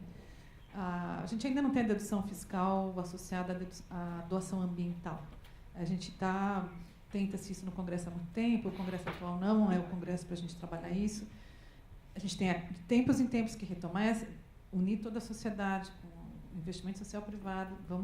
Espero que a gente volte a essa batalha no Congresso Nacional em breve, para poder, mais uma área, que é a área ambiental, poder se beneficiar. A área de cultura, de certa maneira, tem, a área social, de certa maneira, tem. Isso avançou, ajudou bastante a filantropia no Brasil. Acho que a gente tem que dar o passinho da área ambiental para a gente não depender. Eu também, como Virgílio, e o depoimento do nosso colega aqui da Dinamarca é forte, a gente tem que ouvir isso. Dá vergonha para quem está na área ambiental pensar que a grande parte do recurso que vai para a área ambiental vem da Alemanha, vem da Noruega, vem da Dinamarca, vem da Holanda. Os brasileiros têm que fazer a sua parte, e a gente ouve isso muito lá fora. Então, essa é uma barreira a ser vencida, eu acho que juntos a gente pode conseguir chegar lá. Um comentáriozinho sobre a fala da companheira. Eu acho que, sem dúvida, a questão da gestão, da entrega do recurso na conta do impacto é um enorme desafio. Eu acho que, durante muito tempo, as organizações do terceiro setor se contentavam com o fato de estar fazendo uma coisa nobre. Então, você está trabalhando com câncer, ou com AIDS, ou com borboleta, com qualquer coisa que fosse nobre, isso era o suficiente. A gente está entrando numa nova fase onde isso tem que ser feito com eficiência. Quanto custa resolver o problema A, B, C e D, e como fazer isso com menos custo e com mais qualidade. Então, eu acho que talvez esse possa até ser uma das agendas que o GIF possa encampar melhor. Agora, não minimizaria a necessidade de mais recursos. Eu acho que isso não é a única coisa, mas é essencial que a gente amplie. E não é ampliar por 2, é ampliar por 1000. A gente tem que fazer um salto gigantesco para, de fato, ter um impacto, por exemplo, na Amazônia. Se nós formos... a gente estava tendo, antes de ontem, uma discussão com o BID, um processo de consulta que nós estamos planejando. Se for para fazer um programa de restauração florestal de um lado, reflorestamento de outro, na Amazônia, nós precisamos de dezenas de bilhões. Não é uma coisa de alguns bilhões, são dezenas de bilhões para fazer, de fato, mudar a paisagem. Senão fica um projetinho legal, que você mostra um vídeo e tal, mas assim, para ter um impacto são ordens de grandezas diferentes. Então, acho que a gente precisa, sim, de muito mais recursos. Agora, concordo que tem que ser um recurso muito bem utilizado, não só com eficiência, mas também com transparência, honestidade, etc. Ela está esperando faz tempo. Fala, Alice. Não, muito rapidamente. Eu sou a Alice, do Instituto Clima e Sociedade. Eu acho que eu recentemente vi um relatório chinês sobre o acompanhamento da implementação das ODS pela China, pelo governo chinês. E me chamou muito a atenção, cresci os olhos quando eu vi que eles colocaram aquela nova rota da seda, que é uma mega nova infraestrutura, Ásia, África, enfim, Sudeste Asiático, como parte da contribuição chinesa para o cumprimento das metas de ODS. Não só do ponto de vista de cooperação Sul-Sul, mas também por todo um método chinês aplicado para fazer isso. A gente sabe que existem, enfim, crescentes investidas chinesas no Brasil também, em associação com outras empresas ou não. Então, pegando um pouco a provocação da Raquel, eu penso que se não existe uma necessidade de alinhamento do investimento social privado ao negócio, acho que existe uma responsabilidade de evitar o retrocesso. E a forma como o cumprimento dessas metas acontece importa muito, né? Então, eu acho que é mais uma dificuldade de comunidade, mas é um contexto que eu acho que no Brasil a gente tende a enfrentar fortemente, muito em breve. Obrigada. Perfeito. Eu acho que eu posso falar um pouquinho do alinhamento do investimento social privado ao negócio, porque também meu terceiro chapéu é a área de sustentabilidade na empresa, no grupo, né, em todas as empresas. Eu acho que quando a abordagem da Raquel é muito mais no sentido de o quão restritivo pode ser esse olhar, dependendo de quem o está fazendo. Normalmente, quem está fazendo esse olhar não é uma pessoa generalista, não é uma pessoa cientista dos temas sociais aqui e ambientais. Então, isso fica muito restrito. Normalmente, chama-se um consultor. 99% das vezes, eu já participei disso em várias empresas, a empresa vai investir em educação. Não estou dizendo aqui, de novo, que educação não é importante, mas é, de novo, a visão fragmentada. Ouço de algumas empresas também já, né? Participo, sou membro fundador e conselheiro do Instituto Life, que é um instituto que trabalha com certificação de empresas que atuam voluntariamente em conservação da natureza, na base dos nossos ODS. E o quanto a gente ouve de várias empresas que não tem link com biodiversidade. Quem que não tem link com biodiversidade, gente? Toda comida, toda roupa, tudo que a gente usa e que vem da biodiversidade. Então, assim, um pouco nesse alinhamento que a gente se preocupa um pouco. Eu acho que o que você traz, não sei se eu entendi direito, é uma coisa que para a gente era uma preocupação e a gente acha que está endereçada, claro que não completa, mas está endereçada, que é assim, muitas empresas têm ações maravilhosas de investimento social privado, isso é super louvável e tomara que continuem e cada vez aumentem mais. Mas, por outro lado, não mexem no seu negócio. É o business as usual. Isto é um desalinhamento, a meu ver. Né? Então, assim, eu não preciso escolher no negócio alguma coisa que tenha a ver especificamente com o meu negócio. Então, o nosso negócio é perfume, cosméticos, eu tenho que atuar em só água, matérias-primas, plantas medicinais, sei lá. Né? Não, eu tenho que atuar em tudo isso. A empresa tem um papel no desenvolvimento da sociedade do país. Né? Claro que o tamanho do desafio e o que ela vai conseguir assumir e endereçar pode variar, mas não pode partir de uma visão que eu só tenho a ver com meu negócio só tem a ver com este aqui, né? Com este objetivo. Então, nesse sentido, acho que ter um investimento social privado super maduro e bacana, a gente tem 27 anos de fundação, temos muito que aprender, mas também já trilhamos um bom caminho aí, e é uma premissa nossa, Virgílio, como uma fundação empresarial, sim, sempre doar recursos, sempre manter o primeiro programa que a gente nasceu, e era o único na época, era o programa de grant making. E esse programa nunca vai terminar na fundação e, enquanto eu estiver lá, vai crescer. Né? Eu acho que é um papel. Sim, as fundações elas têm, por outro lado, uma capacidade, as fundações corporativas, né, de trabalhar nos temas de fronteira, de fazer um pouquinho né, arriscar em algumas tecnologias que ainda não são comprovadas, né, de desenvolver ecossistemas, por exemplo, a gente está trabalhando nesse ecossistema de finanças de impacto e tudo, então ela tem uma capacidade, porque não depende de captação de projetos, como as ONGs normalmente. Então, faz parte também ter seus projetos próprios, mas não jamais substituir ou deixar de lado o grant making. Né? E esse, eu acho que o alinhamento que eu vejo assim, necessário é uma coerência. Estou fazendo investimento social privado para fora dos muros da empresa, mas dentro aqui eu também estou olhando desde a extração da matéria-prima até a destinação final. Todo o ciclo de vida do produto, toda a minha cadeia, fornecedores, franqueados, todo mundo. E aí sim, nos temas, inclusive, de empoderamento da mulher, que você pode influenciar, né, toda essa cadeia para que atue, para que nos seus negócios também leve esses temas. Então, acho que esse alinhamento é importante. E não um alinhamento assim mais estreito, né, de achar um tema muito óbvio, assim, que tem a ver com a empresa. Ou de achar que também é super legal, né, mas de achar que está trabalhando no entorno, na comunidade das plantas e tal, está resolvido o problema. Não está, né, gente? Esse é meio, para mim, isso não é nem investimento social privado, desculpa, nem sustentabilidade, isso é relacionamento institucional, isso é obrigação.